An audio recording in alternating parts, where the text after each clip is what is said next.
Well, Ryan, I'm excited to dive in with you today. Thanks for jumping on. Can we kick it off by hearing how you came up with the idea for Cleary? What's the origin story? When did it strike you?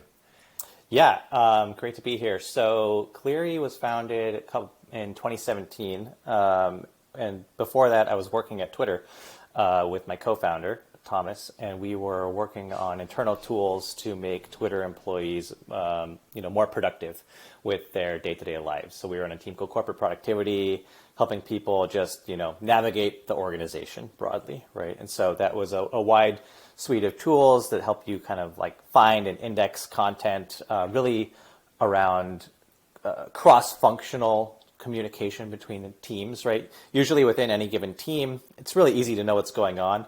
But outside of your team, it's just like a difficult thing to navigate the organization. So things like employee profiles, team profiles, who's working on what, with whom, where, when, and why, like what projects are being done, just global search across all our different like wikis and platforms, company Q&A, some things around office management. So it was a wide variety of tools, and they were getting really heavy usage internally. So just our employee profile tool alone got about 10,000 lookups per day, and Twitter has about 4,000 employees. So that's one of many things. So the usage was off the charts and everyone loved it. And so we learned that every major tech company out there has pretty much the exact same team building the exact same tools internally. So at Twitter, we called it Birdhouse, but at Google, they call it MoMA. At Stripe, they call it Stripe Home. At Amazon, they call it the phone tool. At Uber, they call it Huber, right? And like the list keeps going on. You can kind of like map any big tech company to this sort of these projects. And they typically what happens is they start off, these companies are, growing rapidly. And then at some point they encounter these problems of like, wait, like what's going on? Like I've been here for like 2 years, but like I used to know everyone and now I don't have a clue what's happening anymore. Like now we have a hack week. So I'm going to like build something to help me like, figure out what's going on here. So they build profiles and org charts or, some search tool internally or a Q&A type thing, right? And then eventually, these things start taking off because they're useful and people start using them in the company and they become like operationally relevant. And then one day, like it's just kind of hacked together and then like the service goes down for some reason, but like it's a hack week project and no one's actually responsible for it. But then everyone's like, oh crap, what's happening? Like the whole company shuts down because no one can figure anything out. So then they decide, okay, well we can't let that happen again. So we need to like staff up a team to manage these things, right? And then that's like the typical like flow of how these things go at all these companies. And so, and then you end up having like, a 7-person engineering team building internal tools for you to navigate your corporate productivity. So that's what I was doing there. And when, we learned that every other one of these companies had like the same teams building the same stuff, it just seemed like a great opportunity to turn that into a SaaS platform that any company can use and, bring it to the other 99.9% of companies out there that are not going to, staff up these internal engineering teams to build this sort of stuff. And do you joined Twitter from an acquisition, your company Peer. Was this company relevant to this project or was it completely unrelated, or did you join this team because of the positioning of Peer? Yeah. So Peer was an employee feedback and performance management software company. I worked on that with the founded that company with the founder or one of the former COO of Salesforce and Twilio. And so we had a great team. We were building a great product, very similar to what something like Lattice is today, actually, back then. But, we kind of determined that we didn't want to keep working on it for various reasons. But so it was kind of like an acqui-hire into Twitter. But Twitter was actually interested in the products that we were working on. They were actually building some performance management software internally. This team specifically was building that sort of stuff. So it made sense from that angle. So that's kind of why they brought us in. And I did continue to work on a lot of those things there and really liked the space, this employee feedback stuff. That's why I started the other company to begin with, right? So when I saw this opportunity to, do another startup and, it seemed like there was clear market signals there. It just seemed like too good of an opportunity to pass up. Yeah. Yeah. So now in 2022, we're January 3rd recording. You've been working on, you'd call it like employee engagement tools for almost 8 years. Yeah, it's been a while. Yeah, no, it's great. It's great. What do you make of this space? I mean, what do companies typically measure as progress? Is it? I'm sure there's multiple dimensions to this, but if I'm a company and I'm getting, employee count over 50 people, 60 people, people are expressing the frustrations that you're having. Is there quantitative, agreed upon objectives that companies tend to default to when they measure the success of these kind of products? Because not really. They're kind of complicated. Not really, actually. So, and that's one of the things that makes it really hard, too, and why it's continued to be an elusive problem for most companies, and why everyone keeps continuing to reinvent the wheel. And there isn't any one turnkey solution for all this sort of problems out there. Do you think of it as like so? If I'm an executive at a company, I have a dashboard. I'm measuring, the 5, 7 most important elements of and this is a company, say, anywhere between 200 and a couple thousand people.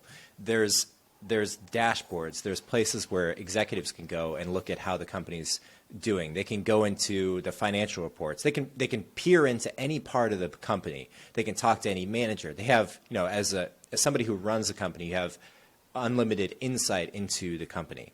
But I think of it as like the employees themselves should have a unique visibility into the company that somebody from the outside wouldn't have. So for me from the outside, if I'm looking at a company, I can look at their website, I can check their product, I can do various types of research, but I'm still going to be the lowest of the totem pole, assuming I don't have any inside information. And on the other end of the spectrum is the executives who have absolute visibility into every part of the company that there is possible. And well, what I in think theory, of Cleary they have as is like visibility, right, but they don't right, actually right. have absolute visibility. Like Yeah, oftentimes right. they really don't know what's going on.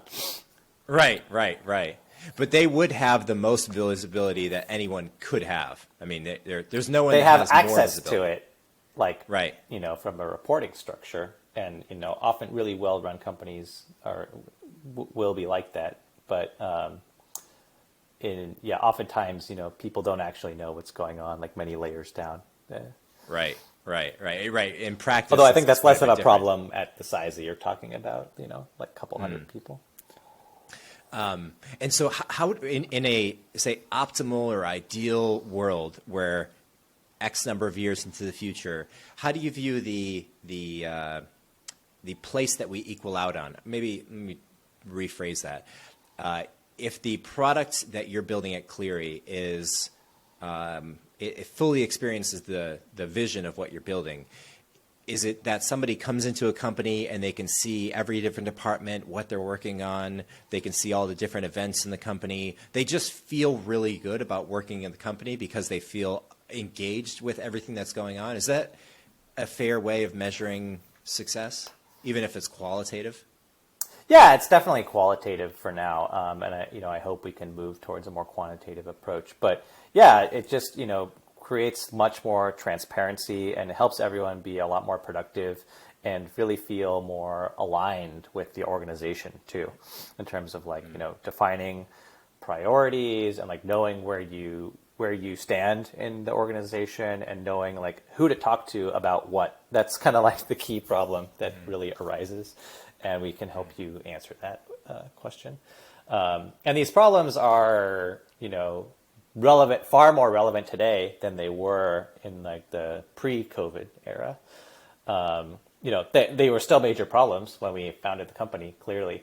But now that we're in this, remote first world, there's a whole new space that's kind of emerging that we're getting into around employee onboarding. And so that's not just related to people think of onboarding, it's like, can I get my laptop, right? Can I get access to the tools that I need? Can I get paid, right? Like that sort of thing, right? Fill out your I-9s. like that's kind of what people think of when they think of onboarding. But we think of onboarding more, there's a layer past that, which is like time to productivity, right? It's like, doing like what you were hired to do and like feeling like you have a place in the organization and like, what's going on and who to talk to and can find things easily and get up to speed internally. So, we talk to all of our customers and, realize that onboarding new employees is actually one of the biggest problems that they have, because especially in the remote world, because, before you used to go into the office and there's like TV screens telling you what's going on, like the walls are painted the company colors and you get like coffee mugs with like the logos on them and like you feel like you're part of the culture and you're sitting next to like 8 different people that you can like tap on the shoulder and ask questions about, right? But like all that structure and like kind of information coming in just by osmosis is gone now that you're, in this remote world and you're working from home and, you show up on your first day and like you're just sitting in the same room you were in the day before with like, and you're interfacing through a screen, right? So like, how do you like, cultivate a new experience for people, get them measured and brought into the culture and operating effectively and trained up to do what they were hired to do. So we're building a lot of tools in that vein to help people get up to speed quickly. And it's inspired by both what we've talked to all of our current customers about, internally of like, what are the processes that they have in place and how are they doing it? And they're basically just scrambling to, do all these things with spreadsheets and headcount, throwing more people at the problems, right? And tracking things. But so there's like that. So we know it's a major problem. And then we also feel it internally too. And, we didn't really realize this at the time, but we actually built out an incredible onboarding experience for our new engineers when they join Cleary. So, everyone that joins is really surprised at how detailed and methodical and organized our onboarding process is, which is pretty strange for, a company that is, we're 12 people, right? Like it's. Well, you're on brand. I feel like if you're building an employee onboarding tool, you better have great onboarding. Right, and so we do. We have a really great employee onboarding experience. So people get productive really, really quickly. It's very structured. I can talk about it. Can you tell me about it? Yeah, I would love to know what the experience is like for somebody who is just yeah. hired or just yeah. In previous jobs that I've had, when I start, they just kind of like throw you into the fire, right? And you're just like, okay, here's some bugs, like go fix these things, like talk to you, ask someone if you need help, right? Maybe read this wiki page and you'll struggle to set up your dev environment, and good luck, right? That's kind of like how most companies do it. We don't do that at all. So we actually have a giant spreadsheet, which will be converted into our product that we're currently building for this onboarding stuff, but it's inspired by this spreadsheet. That basically lists, there's like literally like 150 things on it around. Here's like all these different topic areas that we're going to cover. And what we do is, it's broken down into different areas of the code base, different processes that we have to do into how we operate. And here's how we do deployments. Here's how we, manage our risk register. Here's this topic area of the code base around our Q&A platform, like we're going to walk you through it, right? So, and we're always updating as we build new things or, realize there's gaps in the knowledge, we just add new things. But, there's a bunch of different topic areas. And basically over the course of your, first 6 to 8 weeks, we have you schedule meetings with every person on the team on a recurring basis, like once or twice a week. And you meet with, so every day as a new employee, you're having 2 to 3 meetings with other team members, and you just pick something off that sheet and you're like, all right, let's walk through this together. And you spend 20, 30, 40 minutes together covering this topic area. So it's extremely structured, and we end up ramping people very quickly to productivity and having a much more holistic view of the company and the code base, in terms of what they would get otherwise if we were just like, here's 3 bugs, and then after that, we're going to work on this small feature. Just go, right? And so they when you do that, people generally tend to not have any context around what things are or how they came to be. So that's kind of what our process is. So I'm hearing you say that the meetings with other people on the team on a recurring basis are that key. Well, it's the meetings, and then there's a list of 150 items to work through. Got it. Right? So it's Got like you basically, and you just, when you meet with someone, you pick up the area that you haven't covered yet, and you're like, all right, let's cover this thing, and then you mark it as done. Right? And so you spend the 20, 30, 40 minutes, however long it takes. Sometimes you cover 2 or 3 things in the meeting, depending on how long it goes. What would be an example of something? Like, I'm trying to imagine what the 150 bullet points are.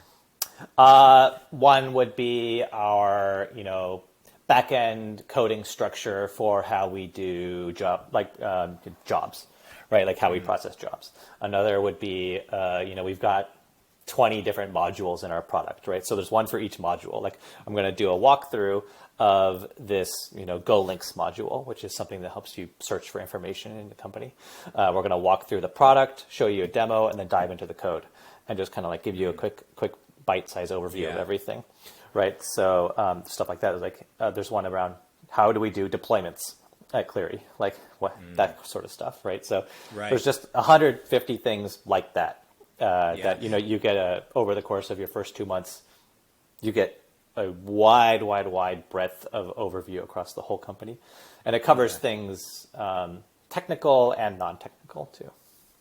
I would imagine, to me, when I think of that, I think of the majority of the 150 bullet point things as being technical, because there's so many nuances to, I think of when somebody knows the code base and they know the product, they're really familiar with, 100 different things between how we spec out tickets for development, how we assign them, how we weight them, how we report on them, the meeting, the schedule, the cadence, the QA, all of that goes into like a cognitive space that people have. And I feel companies who don't have good onboarding, the price you pay is that you can't be liquid with people. In other words, you can't let people go that have all that knowledge stored in their head, because when they leave, well, how is that next person that just thrown in to solve QA tickets, how are they going to figure out all that? The information transfer is, it's so, like you're saying, it's so important. I think so underappreciated too. Exactly. Yeah. And I would imagine that companies appreciate this. Why do you think this hasn't become, is it a technical challenge as to why this hasn't become operationally standard at least on the engineering side of onboarding? I think it's just hard. And people are afraid of doing hard things. And it's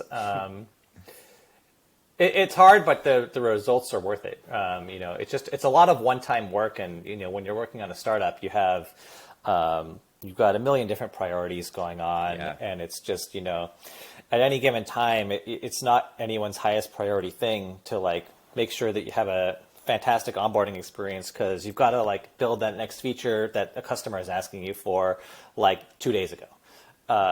So it's hard to prioritize things in startup. So that's sometimes it's useful to like step back and take the hit and invest in projects that are going to pay off long term, like having a fantastic onboarding experience for new employees. But it's just hard, in the moment to get around to prioritizing those things. Yeah. Have you seen other companies that have remote teams, which is the vast majority of them nowadays?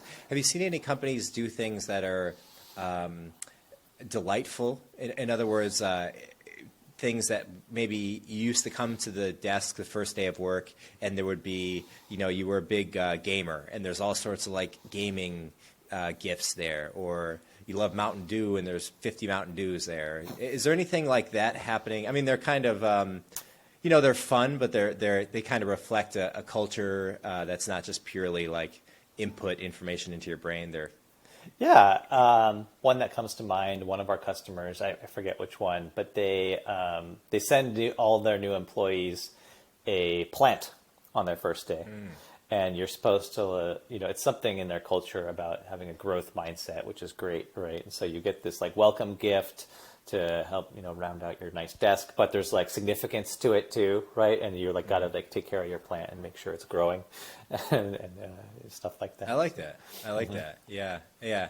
Yeah. I sometimes feel that those touches make people care in a world where, when you're sifting through many different job opportunities and they list out the different skills and the description and the salary, it becomes hyper quantified.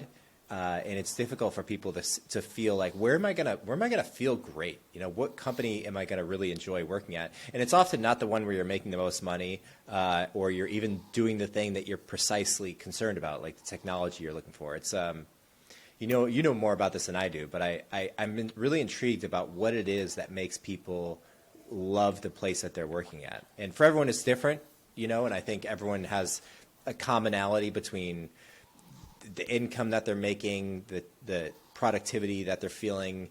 But I wonder if there's other things that go into that play into it, that managers don't fully appreciate. Yeah, I mean, well, just like you said, it's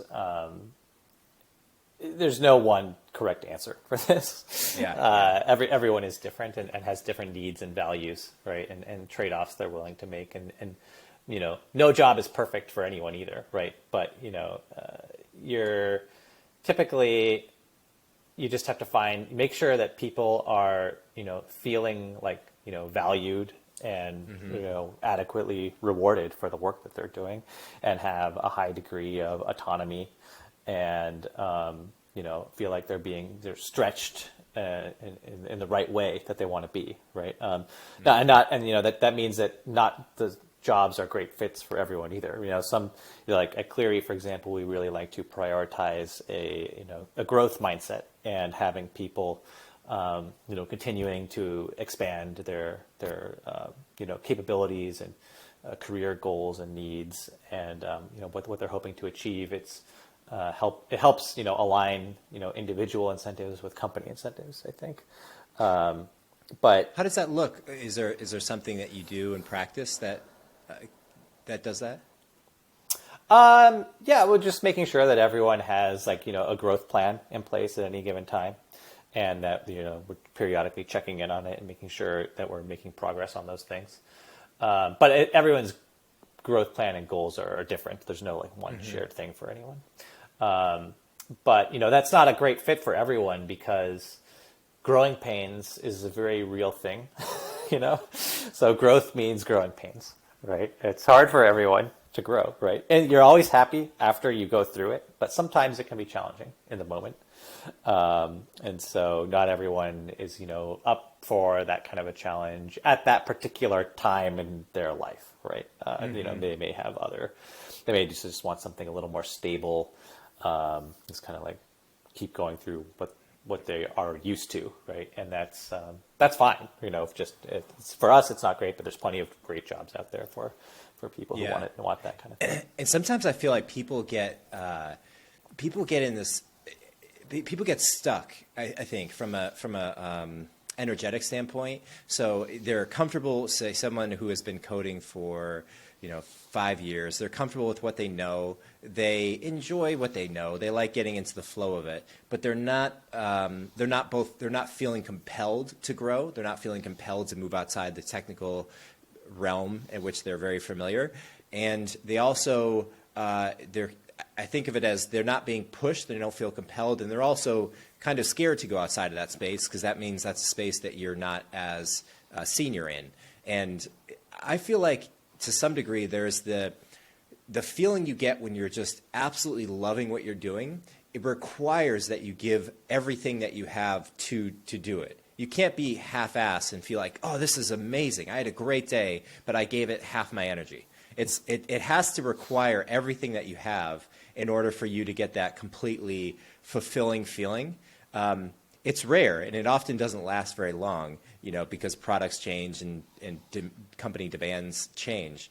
But I think about what it is that compels people to say, yeah, I'm willing to take this class on R or JavaScript or do whatever it is. Like, do that extra thing that has the exponential payoff for me personally, not even just for the company. I'm sure it would help the company, but it's really like, you see it. I'm sure you worked with some engineers who are just, they have the energy and fire that they want to learn. And because of that, they really work hard at learning. And because of that, they know a lot of things. And then there's some people who are just, they're cool with just, kicking it and doing the work and going home. And I'm like, what is it about those two different characteristics? Because people change too. You can go from one to the other and vice versa.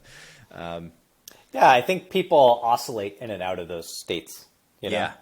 And the frequency of the oscillation varies wildly depending on the person. But you can only sustain each one for so long before you start to get either like burned out or bored, right? So burned out, bored, and you cycle back and forth between them. How do you deal with, from a managerial standpoint, how do you deal with somebody who has the technical potential, say in the case of engineering, but they just aren't doing it? You've made it clear what the expectation is, but they're not doing it, and they're always promising that they'll do it in the future. Say a spectrum of the spectrum being lenient, saying, okay, let's do it better next time, etc., to like, hey, you're fired today. How do you because it's both a combination of motivating people to some extent, although some managers would say that's not the job of a manager to motivate people. I'm curious what your thoughts are on this.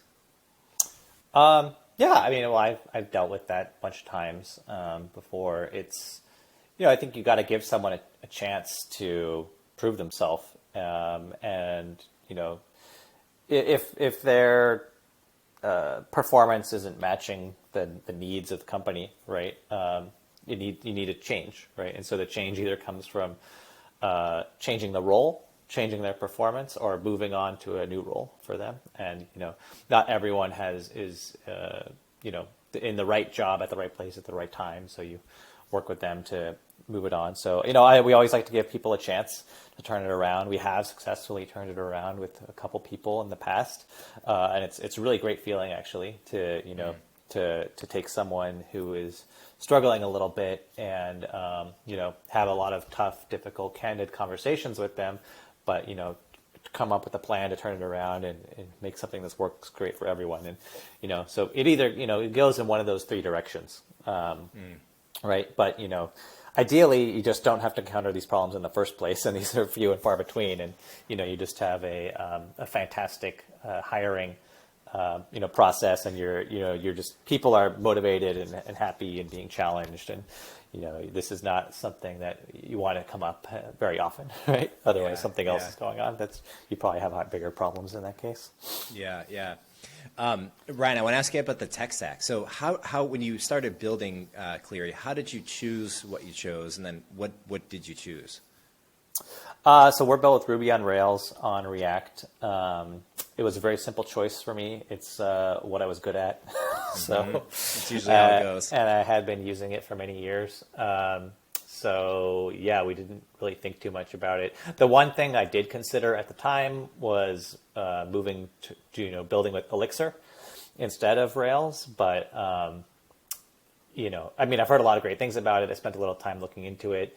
It seems great. I'd love to have the time to learn that one day. But just the Rails ecosystem is just so advanced and so far along, and even if I did take the time to get up to speed with Elixir really quickly, which I'm sure I could do, the ecosystem is just not at the same place as Rails is in terms of the number of open source projects out there that you can bring in and just drop simple and go. So I'm a really big fan of Rails. Some people say it's been dead. They've been saying that for 10 years. Yeah. Why do people say that? I don't know. I think because they work at they made me look at companies like Google and Facebook or whatever, and they're like, oh, microservices, everything is microservices, with these high performant languages, and there's just no one right answer for everything. But originally all these companies were built with Rails, and then they would move off it because they couldn't scale, right? So that's how Twitter was built, actually, originally back in the day. What is Twitter? Sorry to interrupt you. What is Twitter running on now? It's mostly Scala on the back end. Yeah, Scala, tons of different Scala, and they have their own, or I think I forget the database structure they used. it's like Cassandra, I think. But internally we were just building Rails apps on our team. For we only have 4,000 users, which is our employee base there. But in this day and age, it's very obvious that you can scale Rails. Like there's a lot of Shopify, GitHub, still built on Rails, right? So there's no challenges there as far as I'm concerned. And it's just people like to always move on to the hot flashy new thing, and that's great, and there's a place for that. But in enterprise software especially, I think Rails is a really fantastic choice even today. Yeah, and I imagine with Elixir, you were just is there a clear differentiation between Elixir and Rails on the value prop? Is Elixir claiming to be faster than Rails? Or? Yeah, it's much more performant and better for real-time applications. So if you were building something that needed to be highly concurrent and real-time, Rails probably isn't the best choice for that kind of thing. You could make it work, but I probably wouldn't recommend it. Node or Elixir might be better for that sort of thing. But it's much more. It's a compiled language built on the virtual machine. I forget, the name is escaping me right now.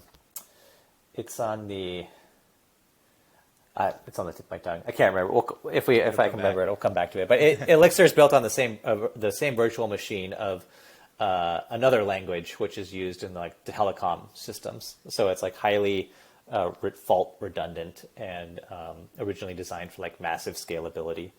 Mm-hmm. Mm-hmm. Yeah. Any other tools or I don't know, apps, plugins, technologies that the team has been playing with or utilizing to some degree? That you found?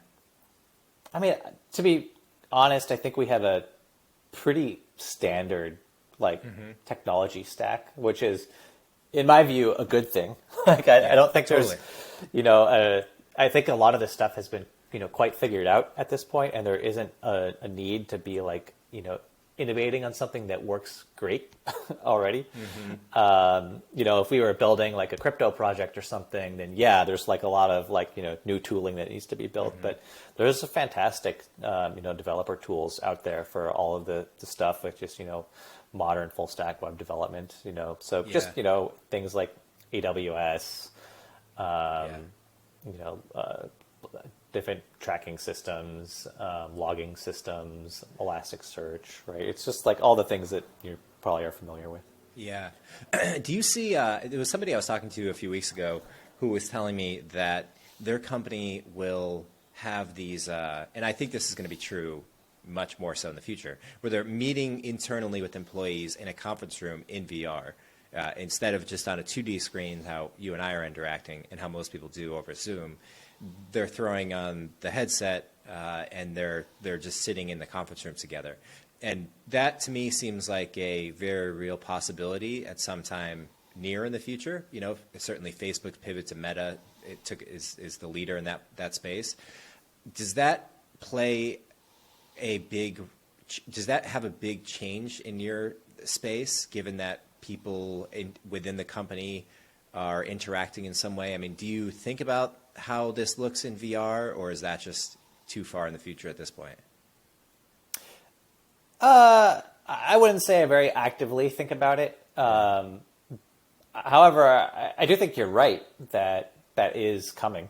And, it's going to be a slow adoption to get there. But, over the next couple of years, I don't see, as more and more people try it out and become accustomed to it, you can start to get back some of those things that you're missing about being in the office, right? As the technology improves and gets better. Not everyone likes to have a 12-pound thing on their head all day long staring at your screen. Probably not good for your vision. But I do think there's something there. It's a little hard to know how it's all going to shake out, right? Is it just going to be virtual conference rooms that mimic actual conference rooms? I mean, maybe. I would guess that it's probably actually not going to be that exactly. It'll be something a little more different and innovative. That's kind of like the the 1.0 version, right? But the Yeah. 2.0 version will probably be something that we haven't quite fully imagined yet. Well, I think it's almost like if you're recreating the three-dimensional world in a virtual space, the first thing you do is recreate the two-dimensional screen in the three-dimensional screen. So this would be like, I put on my headset, and then I'm like, wow, this is amazing. Here I am. Let me sit down at my computer and do work on my virtual reality two-dimensional screen in VR. And that, that makes sense because that's what we know. But obviously, that's not, you're incredibly, unlimited in that space. You can do things in 3D space. I can stretch you out. I can, move websites around, and the websites could be three-dimensional. It's a drastic change. I mean, it really is a third web kind of reinvented, but it does seem to offer the potential for people to connect within companies in a real way that they're not able to today, because I think that's a big pain point people have. Like you said earlier in the conversation, people sit down in front of the screen. Today they're working for one company, tomorrow they're working for the next. Nothing has actually changed in their physical space or even how they're perceiving except what they're on a screen. And it just seems exciting, to interact with people in 3D space, even if it's virtual from your home. And that does change the onboarding. It changes the whole internal customer employee experience. You can have everyone from a 10,000 person company in the same room together immediately, with ease for free. And you can do all sorts of interactive events. Companies can have like real remote happy hours or kind of digital games that they play together. And I bet there'll be a whole space of that. Yeah, I mean, one thing that happened during the pandemic was all these businesses started to, that shut down, that were in like the real world, that used to be things like team building activities. They kind of shut down their in-person space, right? But then they moved to virtual. And initially with, for example, escape the room, right? A lot of people love those. I don't know if you've ever done one of those, but they have these escape the room things where your team is like locked into a room together and you got to solve a puzzle to get out. And we've done that in San Francisco with our team. Back before the pandemic started, and it's a great team bonding activity. It's fun. You're working together, collaborating. And so, like you said, the V1 thing that they did, before there's any time to change things up is just, okay, we're going to host it on a Zoom call, right? Yeah. And you can do it. It works. It's kind of like, not the most exciting thing to be doing it on a Zoom call, right? No. But, recreating that experience in a virtual space where you can actually like explore the surroundings, just like you can in a game, and collaborate with people in that way is, I think there's some companies doing certain things like that for a little more like, niche use cases. But I think all sorts of things like that are gonna pop up all over the place, and how it all shakes out, I don't know. Like, are they going to be built into the browser natively, or is there going to be one like metaverse, or is it on crypto? And like, who knows, right? It's like, that's kind of what's exciting about where we're at today, is it kind of feels like we're back in sort of the early days of something, and it's pretty exciting and new. Yeah, I'm with you there. And where are you guys today? You mentioned head count. Can you mention the number of companies that use Cleary, the either revenue or money raised, or whatever you can mention? I'd love to get a sort of traction update. Yeah, we've raised about a couple $1 million a few years ago, and we're virtually headquartered, so we don't have we did start in San Francisco, but we're fully remote even before the pandemic, have people all over the Americas, so Canada all the way down to Chile and everything in between, across 5-6 different time zones. And we've currently got, I think, 12 or 13, customers using the product and platform, ranging from, small companies with, 50 people who are, actually didn't think when we started the company that a company with only 50 people would be interested in using our product or would get much value out of it. But, I've kind of been pleasantly surprised to see that that's not the case. And, they actually started when they were 25 people, and, we've helped them grow to 50, and, we just renewed that contract for another year. So they're going to be growing, doubling again. but yeah, small companies like that, up to large companies with thousands of employees, like Flexport and DoorDash are notable customers. We've also worked with Square, and they were our first customer, and yeah, so and everything in between. So Yeah, it's there's awesome. sort of a breadth there, and we'll be probably going to do another hiring spree in the next coming months here. Yeah, awesome, man. It sounds like, I mean, working with Square and DoorDash, those are Flexport. Those are really big companies. So kudos to all the progress you guys have made internally. I'm sure it's not an easy road. Yeah, kind of the place we're at is we feel like we've got a product that works well. We've never lost a customer, and we get pretty heavy usage internally, and we've got all of these we've got a pretty impressive list of customers these days. So the next phase of the company is like scaling it up, I think, right? Mm-hmm. So we recently just we've been around for about 4 years, but pretty much just building product. Like we've been product people and engineering people, heads down, building things, working with our customers. Haven't spent much time on the growth side of the business, right? And so we recently have just built out a fantastic go-to-market team.